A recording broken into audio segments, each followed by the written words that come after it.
Reach for growth, reach for more. Performance marketing, hardcore. Tune in, listen, hear the lore. Reach for growth. Hi, Jonathan. Hi, Gavin. How are you? I'm good. How are you doing? I'm great. So, Jonathan, you got promoted recently to the VP of Digital and Omni at GMG. Congrats, first of all. Thank you. How do you feel? I'm feeling great. I think maybe more than a promotion, it's more of a role extension. Okay, more or less doing the same thing, but with a wider scope. And since your promotion, what is the biggest misconception that retailers in general have about digital and omni? I would say that believing that digital means e-commerce. Maybe the second one is that digital is easy, simple, or as simple as a copy paste. And the third one, that it's a one-time investment. But do you think digital business is profitable from a retailer lens? I mean, it depends. Some businesses are meant to be profitable, and they should, right? Some others are just part of a bigger ecosystem where digital comes as a complement, and nowadays one cannot really live without the other one.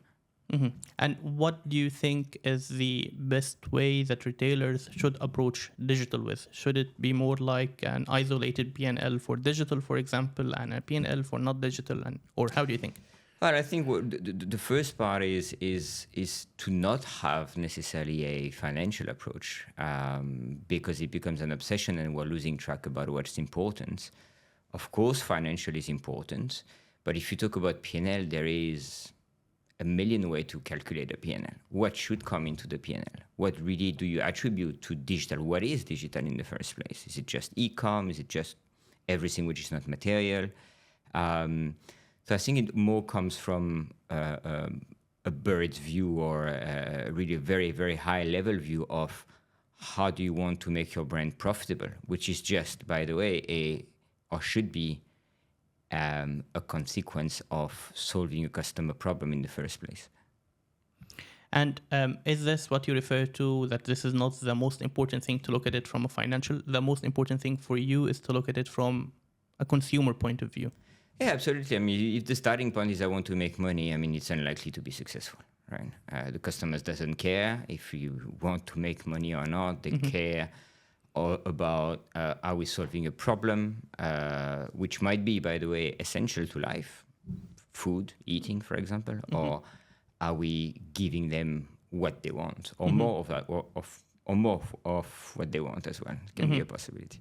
Yeah, but like to be fair, I don't think that this is, because at the end of the day, like if you and I are we starting a business tomorrow, and it's like a retail business, and it's going to have an e-commerce, and I don't think we are going to agree that we are going to just open an e-commerce and we don't worry about the profit. It has to be profitable from day one, because Yeah, but if it has to be profitable, it means that we believe in it, right? So it's after so many years to work for various businesses, it would be unlikely for me to work for something that I don't believe in. So if I believe, of course, some money can come out of it.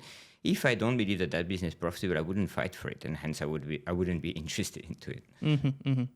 And for anyone who's watching the show right now, if you can tell them more about your experience and your journey. Well, my experience is funky, I would say, to say the least. It usually surprises people, right? So I started to work around 2005 in the DVD industry. At the time, there was no term for digital. It was called multimedia. I've graduated. I have a master in multimedia and marketing project management. And I started to work in the DVD industry as an intern. And then my real first job was for a company called JC.co, which is a #1 outdoor advertising company on the planet. And it was also the best learning school for me. Family business, French-owned, fantastic, successful experience, fantastic, successful business in the first place, extreme level of attention to detail, expectations, which, by the way, made the company successful. So as a first job, of course, it's teaching you a lot of things. I was lucky enough as well to have a fantastic leader and boss at the time who taught me a lot about self-discipline, attention to detail, excellence, that kind of thing. So that was very important for me. Fast forward 5 years later, and a promotion into the bag, I moved to Dubai for the same company to open an innovation department. Worked in the airport, again, as outdoor communication, so introduced a lot of digital out there and innovation in Dubai, Sharjah, and Abu Dhabi. And then I started to look somewhere else because I always wanted to work in the TV industry. But why the TV industry? Because at the time, TV was still big, right? And I would say that my best friend was working already in TV, and she loved that. That was a world that was also interesting to me, having a mass media, or working for a mass media was of course interesting because it would potentially give you the possibility to talk to a lot of people or change a lot of people's life. And when I got headhunted back in 2011 to work for that Afghan media company, it sounded like a crazy idea. So, hey, we'd like you to promote our TV programs in Iran. And by the way, you can't really use any traditional media because it wouldn't be allowed by the government. I said, oh, that sounds impossible. I'm in. So I worked for a while for them as a head of marketing, digital marketing to be specific. I was also helping the commercial team. And it seems that the group liked what I was doing, so they offered me an extension of role, and I did the same thing for the whole group, which led me to promote programs for 3 Afghan TV channels, 2 radios. We then opened up a TV channel in Pakistan, a digital business based on Vice.com model, so a lot of content in India. We've opened offices there as well. It was a very interesting adventure. We've opened a TV channel in Iraq and Ethiopia too. At the time, I used to travel to Kabul almost every month. So yes, Kabul, Afghanistan. So people don't necessarily know that about me. And I was quite the adventure with bodyguards and armored cars. And we were producing shows, singing shows, where we could manage to bring women singing on stage in the country, in Afghanistan, and uncovered. We also created a league of football, representing the 8 regions of the countries, where people were actually playing sports and not killing each other. So that was probably the best human adventure that I ever had, work-related, because I really believe that we could open up the country, not in an evil way, not to bring some Western culture, because the owners was from Afghanistan. It's just to try to promote education, medical. We're doing a lot of medical programs as well, a lot of educational programs. I really felt I was making a difference, right? And it went on for 5.5 years. So obviously I was happy. When I moved for a bit to Ethiopia to train very young people out there, that was also amazing. They're very hungry to learn, and they're learning very quickly. So that was really, really fantastic. But of course, after 5.5 years, I mean, me being me, I felt a bit bored and I wanted to try something else, which was to add a dollar dimension to my work. And I wanted to work for retail and e-commerce. So I did. And I joined a company called Axiom Telecom, so retailer and wholesaler into mobile phone and accessories. So, of course, a big foot into e-commerce, another foot into retail and digital media and retail, because I had a lot of experience into that. And then I flew onto another adventure into classified. Another one, that was not a great adventure, but it was more from I would say, I wasn't welcome in that company, so I moved on very quickly. I refused to work for a company where I don't feel welcome. And then I worked a full year for a mother, baby, and child business. Very great learning school. So pure digital player, e-commerce, hyper growth, 92% we've done in 12 months. Yeah, very, very interesting. Again, I didn't know, I knew nothing about baby products, and now I'm an expert. I still am, I believe. And then I moved on back to retail and e-commerce for Al-Futtaim. So I worked with beautiful brands, Toys R Us, Marks & Spencer, IKEA, Ace Hardware, Watsons, and a lot more. And that journey took me to GMG as VP Digital for sports, and now VP Digital and Omni for the group itself, so all the verticals. And if I try to ask you maybe an open-ended question or a broad question about what would be like, as you are reflecting on all your journeys so far, what would be your biggest learning that you've learned?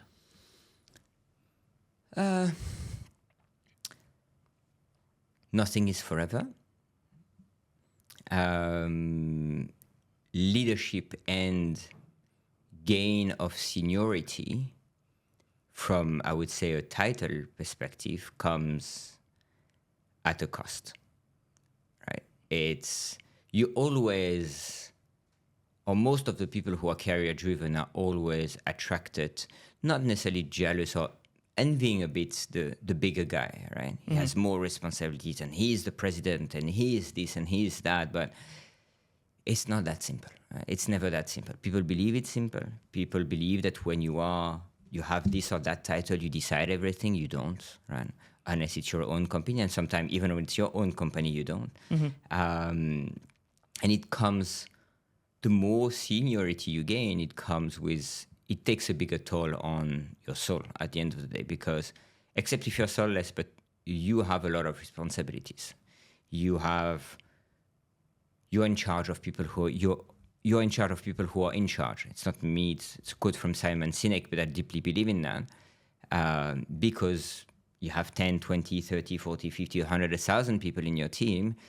You're responsible for them, with good and bad, and you have to make very, very complex and hard decisions. And does it worth it? Like from a cost analysis, as you mentioned, like to have a career progress, it comes with a cost, or a title comes with a cost. But now my question to you, does it worth it? I think it's difficult to answer in absolute. I never like absolute. I think we're 8 billion individuals on the planet. I mean, everyone has their own goals and objectives, personal and professional.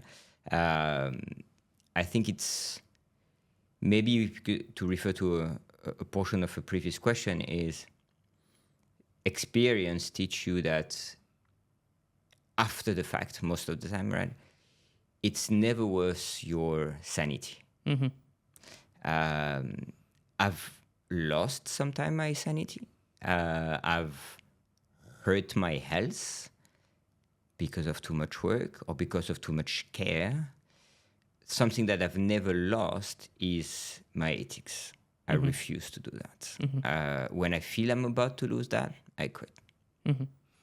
And I guess this is very powerful. So what advice would you give you, maybe like the younger self of you? Like if you're going to meet your younger self?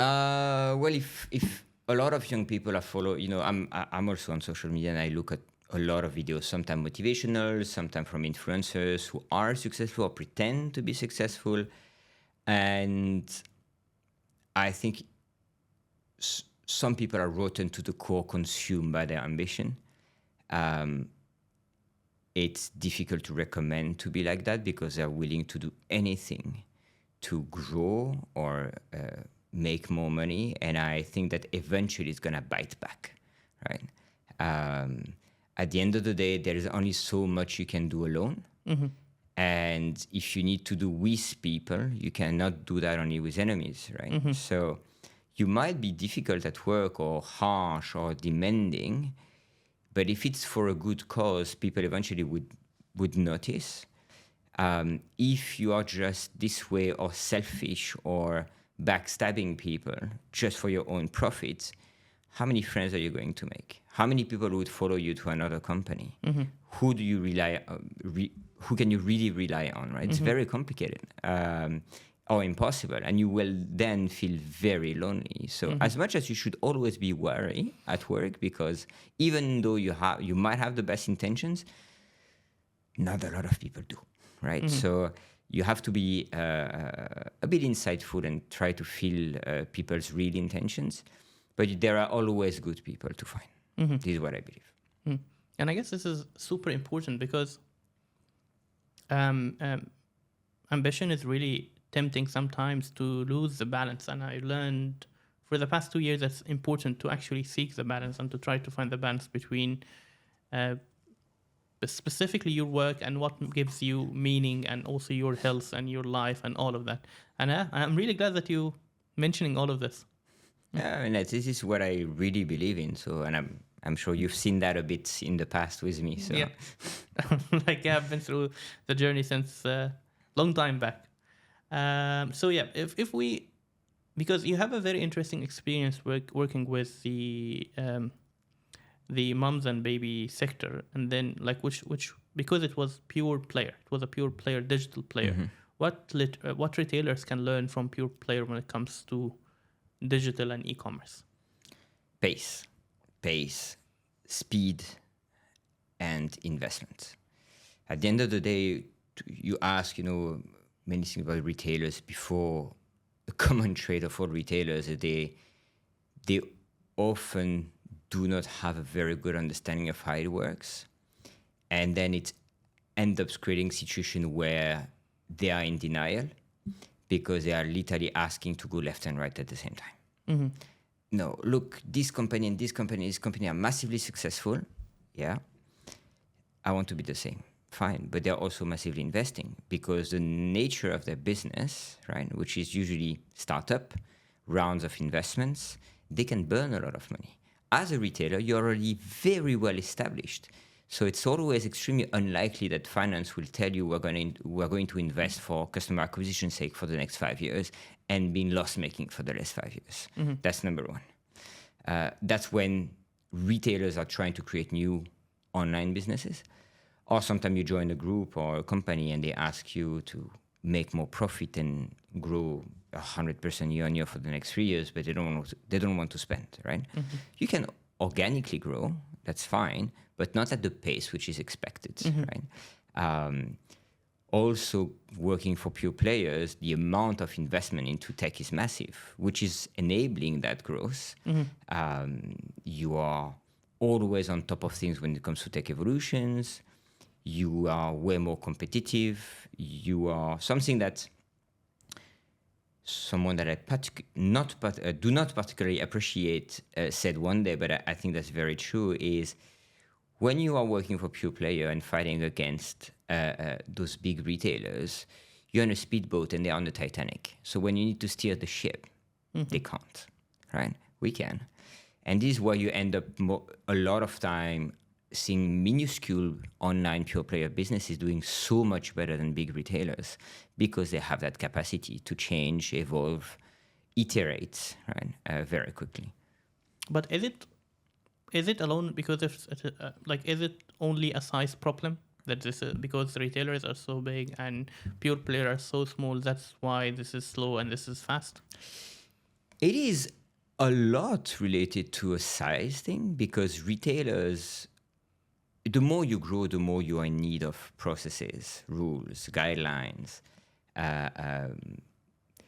So in pure player, hyper-growth organizations, unlikely you have a procurement department, unlikely you have a big legal department. You just sign a contract like this with the risk induced by that because you're not necessarily an expert. So you're just diagonal reading your contract and believing that it's fine until potentially it's not, but that's some risk that you have to take when you need to be in a hypergrowth. You had to make a lot of people who have invested into your business happy. You don't have time for that, right?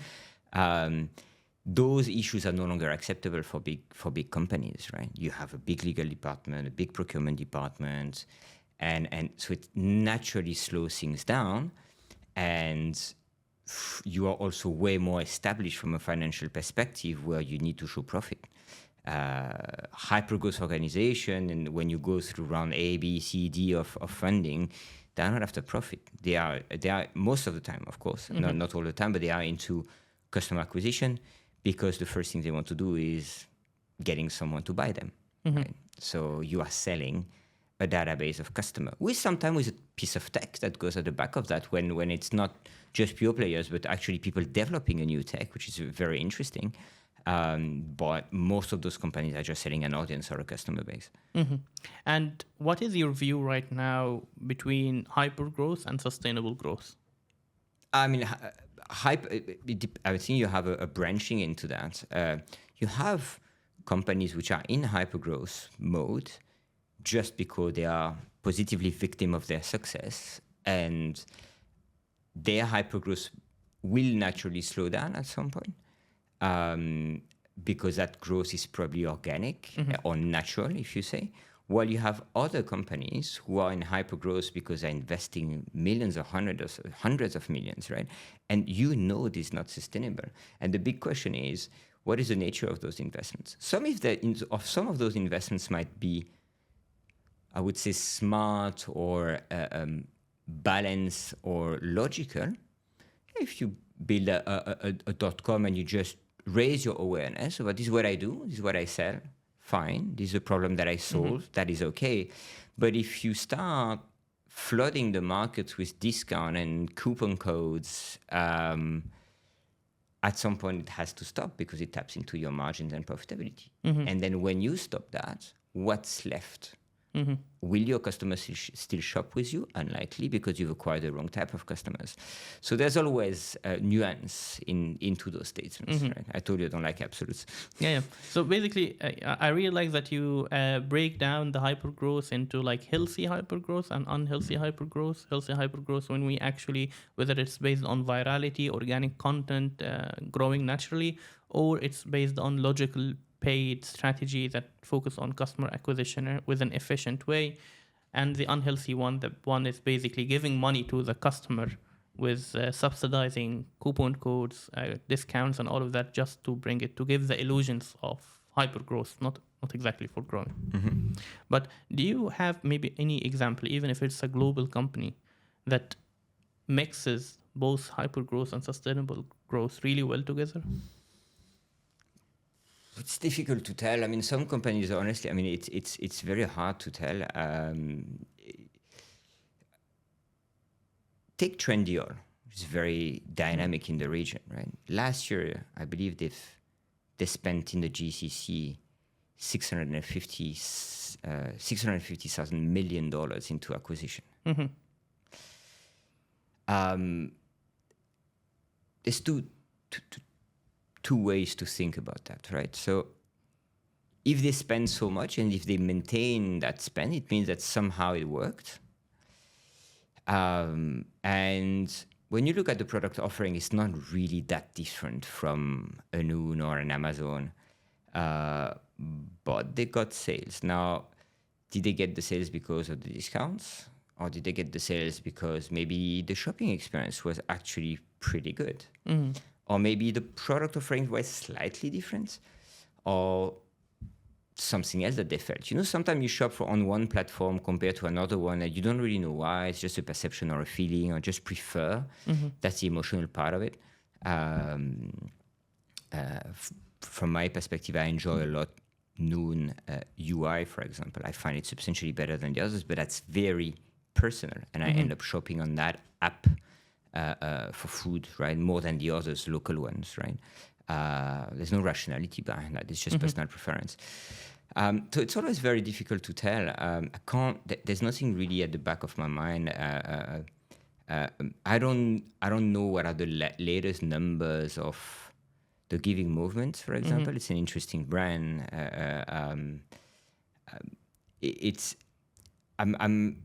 Companies which are in hypergrowth, I'm always concerned if those numbers are rational and there is not a huge part of hype. And I think the difference between what makes the strength into, let me rephrase that. I think sometimes what makes the strength of the business is also the biggest danger, right?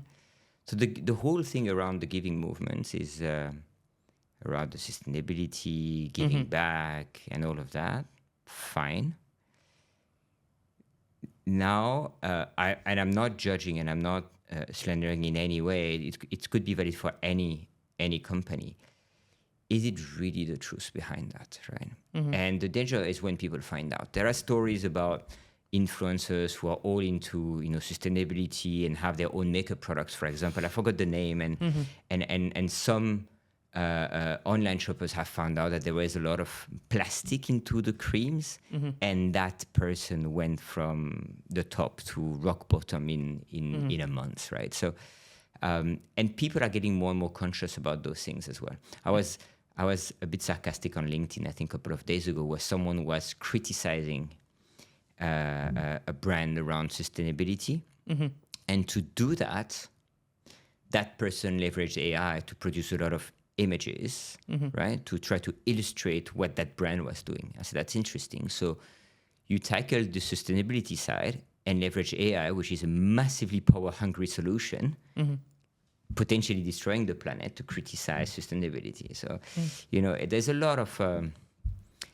the more and more time passes, the more you have businesses which are successful because of emotions. So they might come to life and grow because of the way they touch people's emotion, but they might vanish as fast as they just appear, which is a danger. Yeah, and I guess this is a very important message when it comes to understanding the nuances of what makes growth or growing of a business, and also to try to ask ourselves the question of what is really the main reason people are coming and buying. Is it because of sustainability, or they want to be associated with sustainable value, which is a big difference. But at least from a business perspective, there are certain things that we can look at to understand if this business is doing good or bad. You mentioned acquisition is one of them, and also one thing that I can add, and maybe you can add into it also, is the retention, the cohort retention, basically how people are coming back. People that we acquired during a certain moment, let's say we gave them this coupon code during Black Friday and all of this, are they coming back or not? Because then we can see the health of a business. Yeah, I mean retention, it's a big topic. Again, I think you have 2 to 3 ways to retain people, right? Either you take the price angle and you end up prostituting your brand and you always attract that kind of customer, and that's fine for a lot of businesses. That's the model, right? You sell discounted products. Okay, there's plenty of pure players online or both, right? Who are, or even offline only, which are doing just that. We live in Dubai. You have a lot of stores out there which are telling you everything from 1 to 10 dirham, right? Yeah. Day to day. Yeah. Exactly, right? You have factory outlets and of various brands anyway. So that's one way to retain people. It's not really retention. It's just when they need, they just find your store or another one which is doing exactly the same thing. The second part is a lot of people are willing to spend without looking at that spend up to a reasonable level, of course, and spend again if the quality of the service is good. And of course, there is different definition of the quality. I would say the first quality of service is I've ordered something. Did I get what I've ordered? Did I get it sufficiently fast, which is the retailer fulfilling his delivery promise, right? And did the product arrive in good condition? That's the first thing, right? The second thing is how do those actors are dealing with problems. The best way to make a customer loyal is to deal positively with an issue, right? To make them happy, because that's building trust, right? Trust is extremely simple to lose. It's extremely complicated to gain. Right? So to me, the best way is to delight customers all the time, but even more at the time of a problem. Can you give an example? Yeah, look at why people are ordering on Amazon, because returns are easy. There's no question asked, right? Or there are question asked, but it's not down to the condition of being allowed to do the return, right? It's just for their own statistics and enhancing their own processes. When you need to start to justify why do you want to return this, right? It starts to become a problem. That's one example. The second example is how quick customer service can help the customer in case something bad happens. Right? How long is a refund? Is it easy to reach out to the customer service, or can I explain my issue easily? And are they going to give me a hard time if I want to get a refund? Right? The reality is we shouldn't. We shouldn't because, yes, a lot of people are going to abuse that, but it's not the majority of your own customers' fault. So why those genuine customers should pay the price of that? You know, the retailers or the online players or both, right, needs to create the condition to be able to track good from bad people and deal with them independently, right? You can't apply rules which are here to just protect your own business from bad people. I think it's a wrong approach, right? You cannot assume that people are badly intended. Most of the people are really sometimes disappointed or struggling, right? You receive the wrong size, the wrong color, it's not exactly what you wanted. Why do you have to make it hard, right? In reality, when you pick an item from the shelf, if you try to try that into the fitting room and it doesn't fit, I mean, you have to pay for it, okay? So first, you didn't have to pay for it to try it out, to put it on, right? Second, they are not going to give you a hard time if you don't want to buy it, right?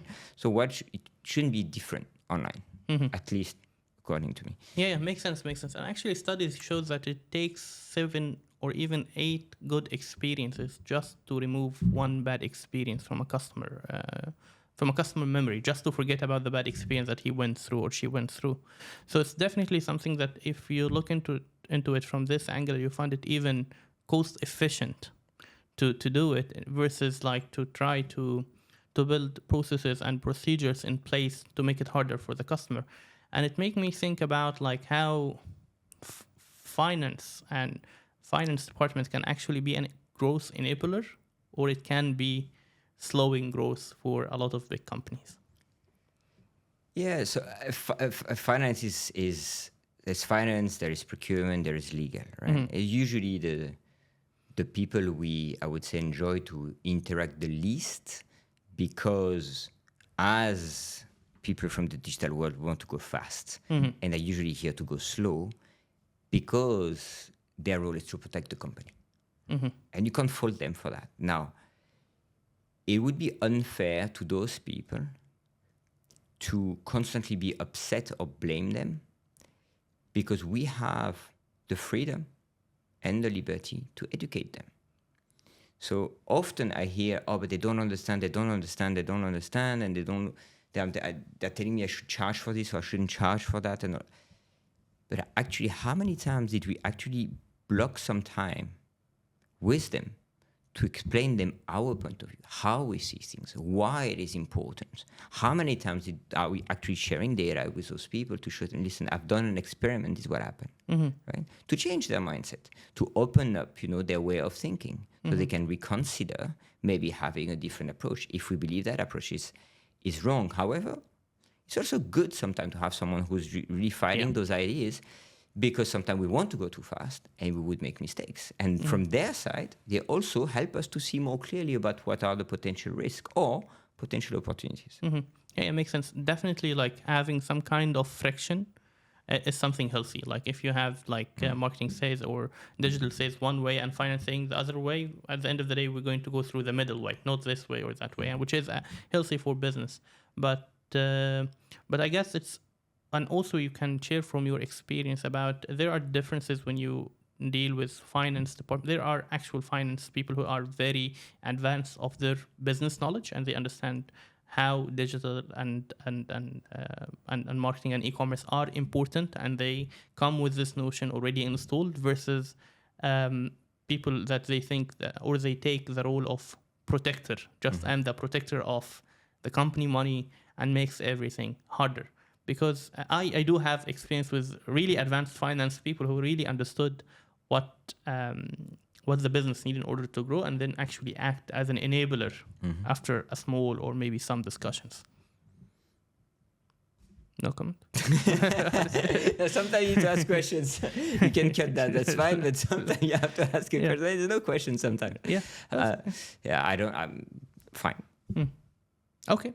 So let's move on to another point. You have now a very big team. You have more than 100 people within your team, if I'm not mistaken. More than 100, a little bit. How do you think about innovation, and how do you install innovation and growth into your teams, and how to deal with and how they can deal with stress and demands and all of that. Well, it's two very separate things, but I think innovation should be at the core of everything, not as an obsession, as a necessity. Okay, there's different level of innovations. We're not here to invent I don't know, new rockets to go to the moon, right? But it's important to renew ourselves, right? Because not doing that makes us complacent, and then very rapidly not competitive. So the first step towards innovation is learning, and to learn you need to free up some of your time. And I always tell people, and I know they don't always have the time or make the time, at the office you have to dedicate time to learn. It's important, at least work related things. But we are always our own worst enemies. There's always this task and this thing to do. Actually, if you sometimes spend time to learn, you might end up doing this or that much quicker or much more efficiently if you take the time to learn a bit more. So innovation is important. I mean, nowadays the big buzzword is of course AI, but that's becoming more and more necessity for almost everybody. I think it's important to remain, to close that innovation piece. Otherwise, we can speak about it for hours. But we will not be replaced by AI, at least not anytime soon.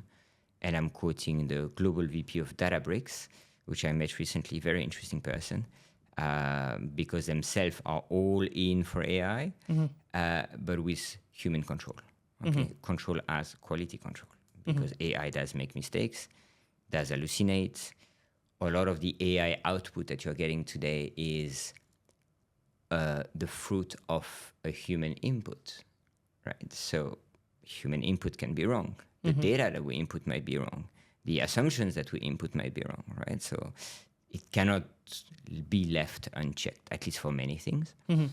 Now, what was the second part of your question, aside from innovation? It's about mainly like because of the huge demand that the team is going to have, how do you manage stress and all of that? Yeah, so I think the best advice that I ever had was, we as human beings tend to left ourselves being overwhelmed by the quantity of work in front of us. It's creating stress, anxiety, and end up creating a situation where everyone is running like headless chickens. And the best advice I got is coming from a writer that I like a lot called Eckhart Tolle, who's wrote a book called The Power of Now and A New Earth. Life-changing books, by the way. He's saying if you feel overwhelmed, when you have 100 tasks, put them down on a piece of paper. Focus on the first one. Forget about the others. When you're done with the first one, focus on the second one. That's the best way to go at things, right? And when you work in a professional environment, sometimes you don't know which one is the most important. That's why you have a manager. That's why you have a boss, a leader, whoever that is, right? And also colleagues. Ask, some talking with your line managers or coworkers is also most of the time the solution, because sometimes when you start having anxiety or stress, you lose rationality. What's best, or who's best to bring back rationality, is someone who's external to your own world. So you can ask your wife, your sister, your brother, your friend, a colleague, your boss. There's many ways to go back to rationality, which is most of the time, okay, which one is really the most important to you? You are the expert at the end. If it's your work, if it's your task, you are the expert. According to you, what's the most important? Fine, focus on this one, and then focus on the next one. I guess that makes sense. But what I meant is, since we're talking about like the digital and innovation part of things, so you are installing a lot of high expectation and detail, and to be detail oriented. For the team need to be detail oriented in order to deliver. They need to think from a customer point of view, and as a result of that, the team can get overwhelmed, and then maybe if you have some insights from your experience about as a leader, how do you balance this out a little bit? I think it's connected to maybe the first answer that I've given you, and that's again I think a two-way job or work is when you wake up in the morning and you start thinking about work, because most of us do, right? What is it that you think about? Okay, and is what you think about in line with your main goals and objectives? If you work in an organization where you don't have goals and objectives, which are SMART, okay, so specific, measurable, achievable, realistic, time-related, or time-bound, this is already wrong. So a lot of people from my team, teams, so this one, the one before, and the one before, and always, when I walk into a new organization, I'm asking what are your goals and objectives. Most of the time they don't have any, which is mind-blowing, but most of the time. And then the first answer that I'm hearing is, oh, but my boss never gave me any. Okay, but that's easy to blame your boss. Okay, what about your responsibility? You have freedom to set up your own goals and objectives, and you have freedom to have your own line manager validate them. And those goals should be your red line, right? Should be what you need to always keep in mind, right? Am I spending most of my time working to achieve those goals, right? Which are very important. And for people who have issues to stay focused on those goals, print them, put it on your desk. Okay, you put them on your desk, you look at them every single day when you arrive to the office. And you list your task, your to-do list, because that's what successful people do in the morning, right? You arrive to the office, you list what you want to work on today. Are they actually serving the purpose, or are they in line with my yearly goals and objectives? That helps to stay focused, not get diluted or distracted, and usually naturally remove the stress, because you know that your time you're spending is actually getting spent where it should be. Yeah, makes sense. And if we shift gear a little bit, and if I ask you about how do you hedge against the AI changes? Yes, AI is not going to replace human, but at least how do you ensure that AI is going to be an advantage for your employer? I think the first way to not get panicked about AI is to remember that most of what we call AI today has been there for 15, 20, 25 years. Okay, it's algorithms at the end of the day. Okay, now is getting more evolved. It's quicker and all of that. But when I'm hearing very senior people in many different conferences saying, "Yeah, now with AI, I know at what time I can send my emails to my customers." Has nothing to do with AI. It's been there for 15 years. Okay, it's just deterministic or probability, based on previous results. Okay, and the AI will determine what's the best time to send. Okay, it's as simple as, and you can find hundreds of use cases that people are saying, "Oh, now with AI, it's been there. Maybe now the AI bit or the computational power of the AI allows you to be more refined and more efficient." But that kind of thing has been there since forever. Since for a very long time. Put it this way. So I think the first thing that we need to do is not to panic. Okay, so we have to do everything AI. Okay, everyone wants to do everything AI. Doesn't have to be. Again, when you know the adoption trend curve, right? When you take that at the beginning or when it's going up, it's usually very expensive. Okay? You don't want to be an early adopter of those things. Okay? In most cases. When you're not a tech company, when you're not at the forefront of innovation, you don't have to, right? So I'm always very reluctant to do things that we don't need to do. And the best way to go at this is, do I actually need it? Do I need to become more efficient? Do I need this, right? Yes, most of the time we always need to be more efficient, but at what cost? So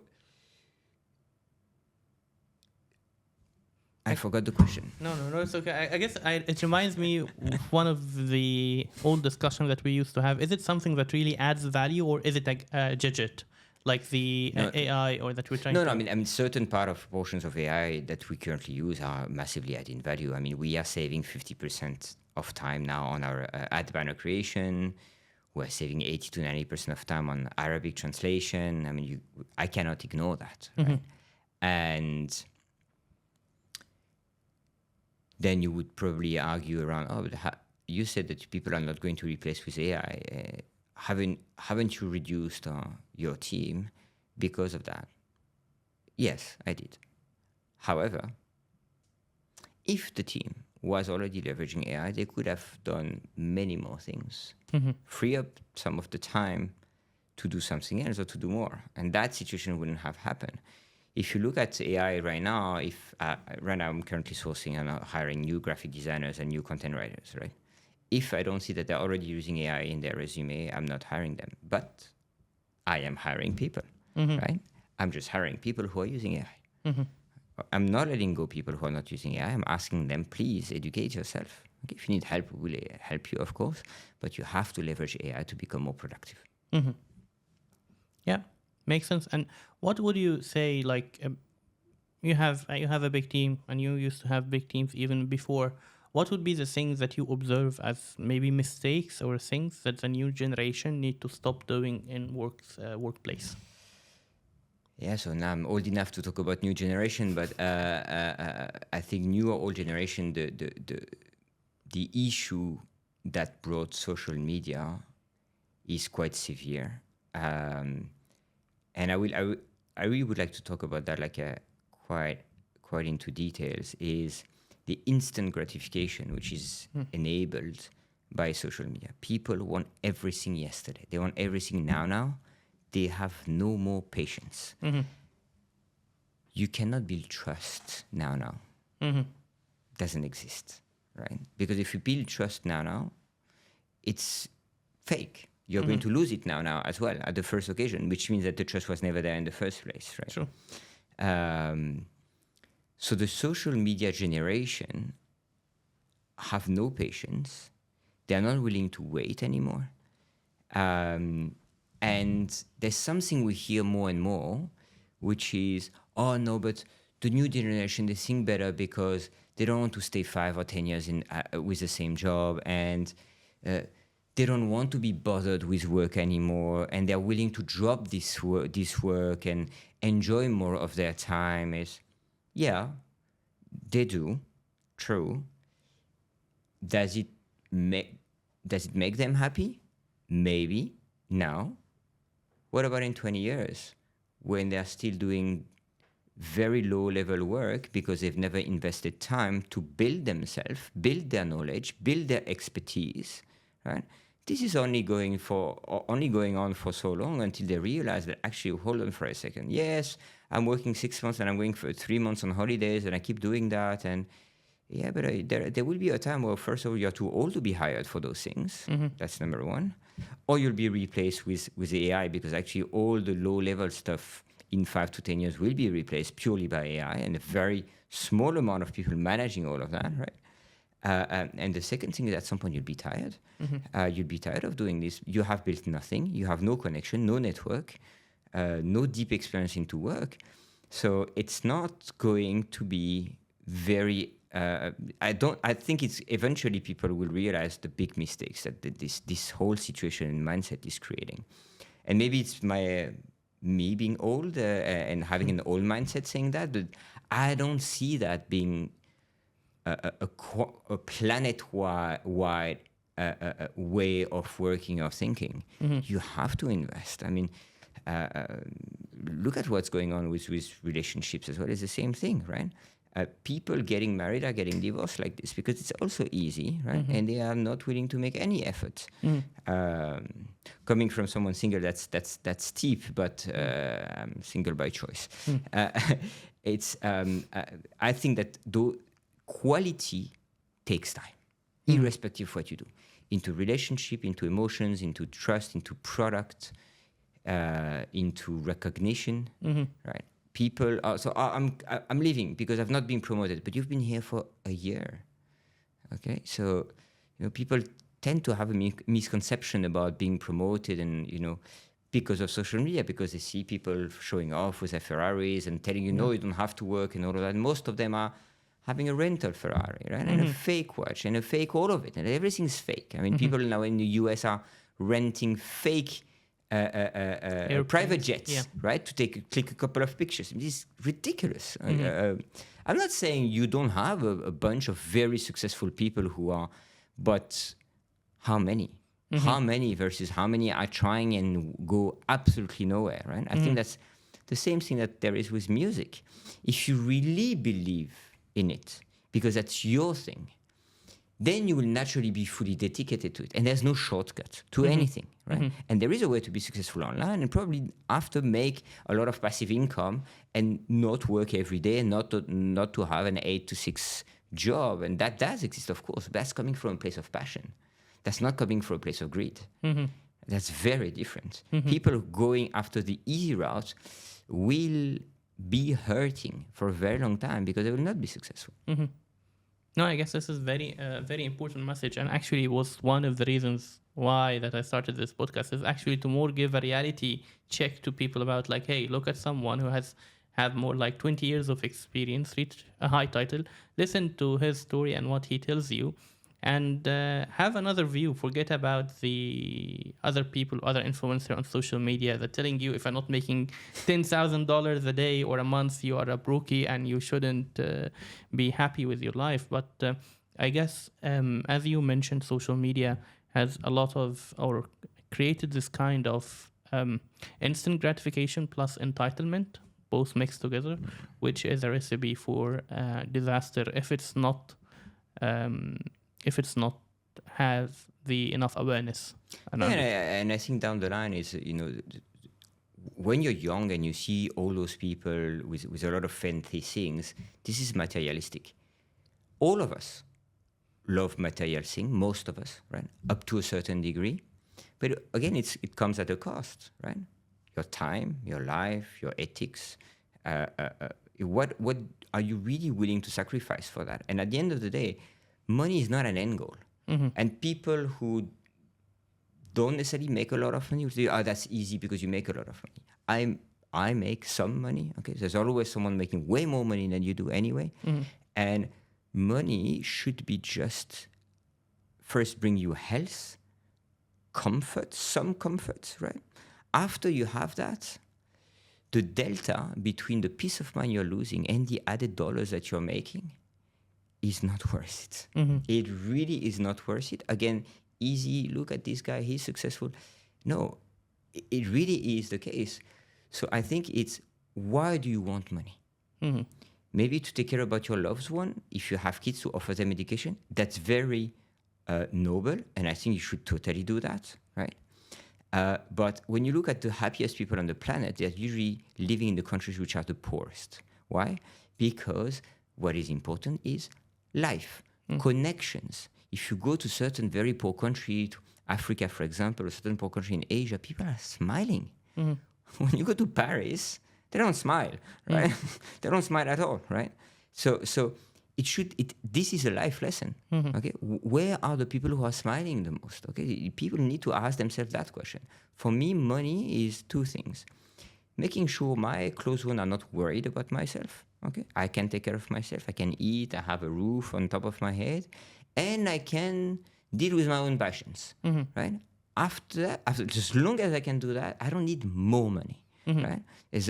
Otherwise, it's a never-ending quest that never makes people happy or content. And so there's no limit to that, right? So success or achievement, you're asking about, we were mentioning people, not wanting to work all the time and all, but actually, what if the work that you do, you actually enjoy? Is it really work, or you're actually enjoying your time? I enjoy working because it keeps my mind sharp. It helps me solving complex problem. I like fixing things, for example. So it's not only about money. It shouldn't be, because if it's only money, people would be miserable to go to the office every day already. Yeah. Cool. I guess, Jonathan, this was so insightful. Like, we went through from talking to retailers, digital e-commerce, to talking about more philosophical things such as money, generation problems, and all of that. So do you have any closing notes you want to close with? Which topic? In general. No, I think it's my way of thinking, but is if you have ethics and values, do not compromise them ever. That there isn't no, the moment you do that once, you are going down the rabbit hole, and I've seen people doing that, and then you can't trust yourself. You cannot be trusted anymore. For me, I will never at work, because we're talking about mostly about work, okay, Yeah. but that's also for my values with personal life. Betrayal, absolutely not.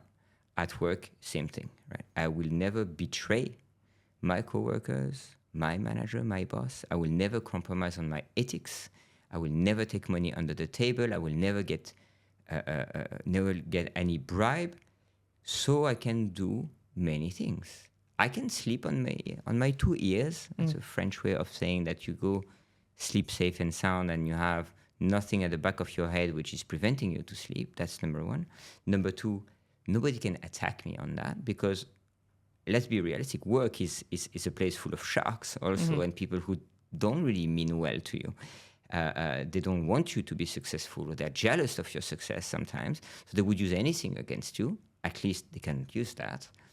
And at the end of the day is, what do you want to leave behind you? Do you want to be proud? Do you want to walk out that door of any company with your head high, right? And saying, actually, I'm happy and proud of what I've done because I never compromised on that. I never stepped on anyone's toes. I never backstabbed anybody. If I did well or did well, right? At least I didn't compromise my morals or ethics, right? And some people are calling me after year because of that trust that I've built. And they're asking me questions, which is, this is what's going on. What do you think? And this as well as when I move from one company to another, people calling me to say, hey, can I come and work with you, is for me the biggest reward. Because that tells me, of course, I know it comes with let's say an expectations of having also a bit more money and better life. But if you were a tyrant, or if you were not someone with morals, people would not call you. Right? That I think what we need to remember is try to do good, don't compromise on your moral and ethics, because it will always come back positively. Okay, thank you. Thank Thank you. you, Jonathan. Reach for growth, reach for more.